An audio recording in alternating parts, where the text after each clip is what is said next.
नमस्कार. Home cook Marathi चॅनलमध्ये आपले मनापासून खूप खूप स्वागत. आजची आपली महाराष्ट्रीयन रेसिपी आहे गौरी गणपती विशेष गव्हाच्या पिठाची करंजी. ही करंजी ओलावलेल्या गव्हाच्या पिठाचे सारण घालून बनवणार आहोत. खूप छान टेस्टी लागते. बनवायलाही अगदी सोपी आहे. चला तर बघूया या करंजी बनवायला लागणारे साहित्य आणि कृती. सगळ्यात आधी एकदा गहू पाण्याने धुवून 5 मिनिटे पाण्यात भिजत ठेवायचे.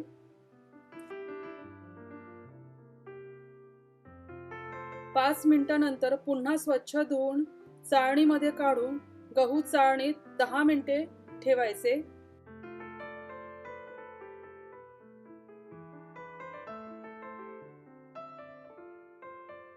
यानंतर गहू एका सुती कापडावर पसरवून सावलीमध्ये तासभर ठेवायचे.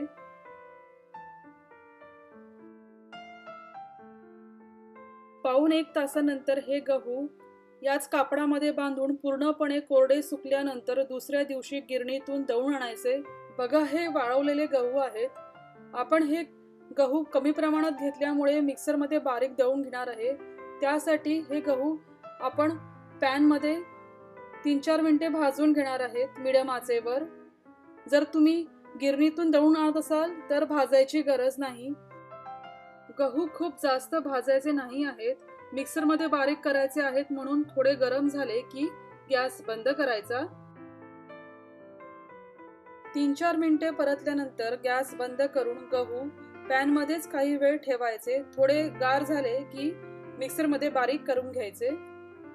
तोपर्यंत आपण करंजीच्या पारीकरता पीठ मळून घेऊ. त्याकरिता एका तडका पॅनमध्ये तूप गरम करायला ठेवायचे कमी आचेवर. बाजूला एका मोठ्या बाउलमध्ये रवा आणि मैदा घ्यायचा. त्यामध्ये मीठ घालायचे, मिक्स करायचे. तूप वितळल्यानंतर बाउलमध्ये घालायचे. अगोदर चमच्याने मिक्स करून नंतर हाताने छान मिक्स करून घ्यायचे. तुम्ही पारी करता तुमच्या आवडीनुसार पूर्णपणे मैदा किंवा निम्मा रवा मैदा घेऊ शकता. यानंतर गरजेनुसार थोडं थोडं दूध घालून मीडियम घट्ट पीठ मळायचे. तुम्ही दुधाऐवजी पाण्याने पीठ भिजवू शकता. पीठ मीडियम भिजवायचे, कारण पीठ मुरल्यानंतर रवा फुलला की पीठ घट्ट होते.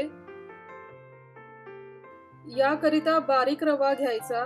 रवा बारीक नसून मीडियम जाडसर असेल तर अगोदर मिक्सरमध्ये 1-2दा फिरवून घ्यायचे. बघा, पारीकरिता पीठ मळून तयार आहे. आता हे पीठ तासभर झाकून ठेवायचे.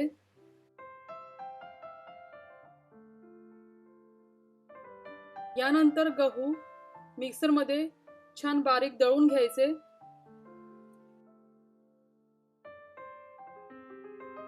गव्हाचं पीठ छान बारीक दळल्यानंतर चाळणीने चाळून घ्यायचे.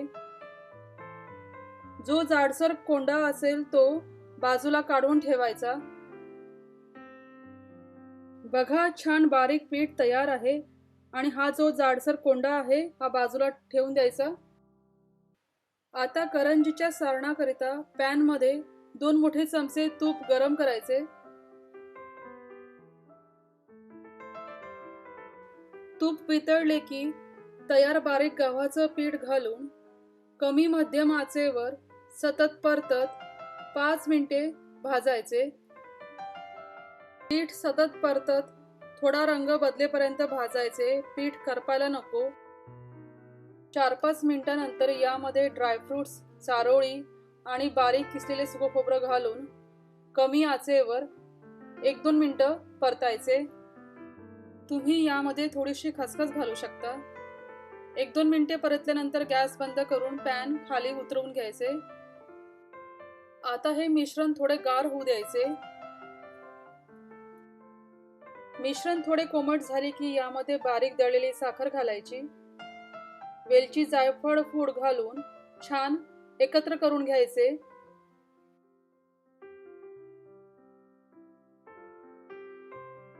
सगळं छान एकजीव झाल्यानंतर पिठी म्हणजे सारण एका बाउलमध्ये काढायचे.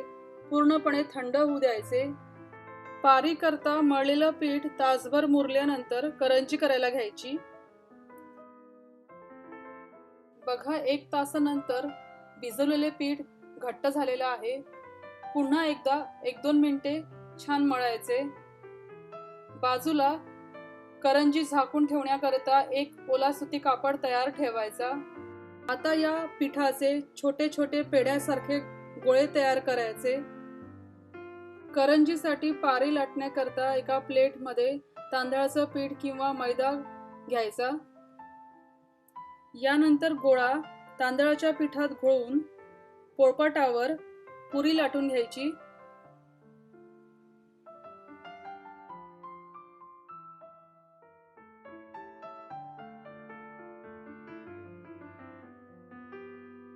पुरी करंजीच्या साच्यावर ठेवून यामध्ये 1 ते 2 मोठे चमचे पिठी म्हणजे सारण भरायचे।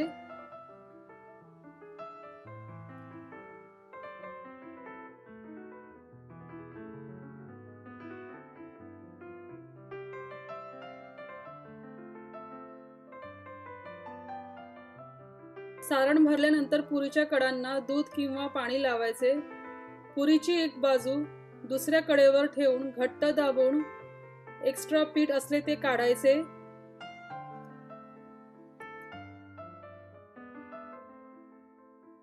कडा नीट चिकटवायला पाहिजे, नाहीतर करंजी तळताना सारण बाहेर येऊ शकते। बघा करंजी तयार आहे। तयार करंजी एका प्लेटमध्ये काढून ओल्या सुती कपड्याने झाकून ठेवायची। मी तुम्हाला आणखी एक करंजी साचा न वापरता बनवून दाखवते। करंजी करता पुरी जाडसर लाटायची नाही। पुरीच्या मधोमध 1 ते 2 मोठे चमचे सारण भरायचे।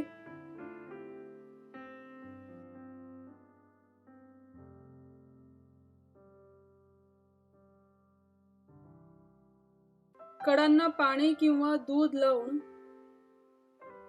पुरीची एक बाजू दुसऱ्या कडेवर ठेवून घट्ट दाबून कडा चांगली चिकटवावी। नंतर करंजी कापण्याच्या कात्रीने कडेने कापायची।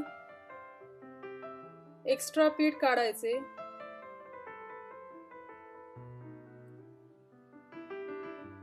तयार करंजी प्लेटमध्ये काढून ओल्या सुती कापडाने झाकून ठेवायची, म्हणजे सुकणार नाहीत। अशा प्रकारे सर्व करंज्या तयार करून घ्यायच्या। सर्व करंज्या बनवून तयार झाल्यात की कढईमध्ये तेल किंवा तूप गरम करायला ठेवायचे। या एवढ्या सारणाचे 14 ते 15 करंज्या तयार होतात।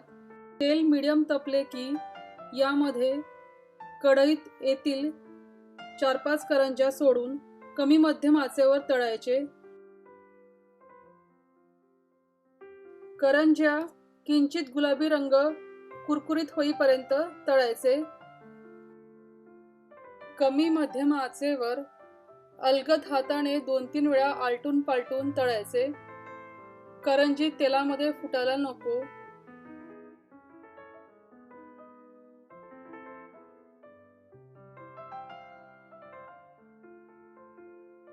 बघा करंज्या तळून तयार आहेत। एका प्लेटमध्ये पेपर नॅपकिनवर काढायच्यात। अशा प्रकारे बाकी सर्व करंज्या कमी मध्यम आचेवर छान गुलाबी रंग कुरकुरीत होईपर्यंत तळून घ्यायच्या। याप्रमाणे सर्व करंज्या तळून तयार झाल्यावर थंड झाल्या की एका हवाबंद डब्यात भरून ठेवायच्या। उरलेल्या मळलेल्या पिठाचे पुरी लाटून तळायचे। त्या पुरी तुम्ही फुलोराकरिता सजावटीमध्ये ठेवू शकता। तुम्ही या करंजी या गौरी गणपतीला नक्की करून बघा। तुम्हाला आवडेल। तुमच्या प्रतिक्रिया कळवा। धन्यवाद।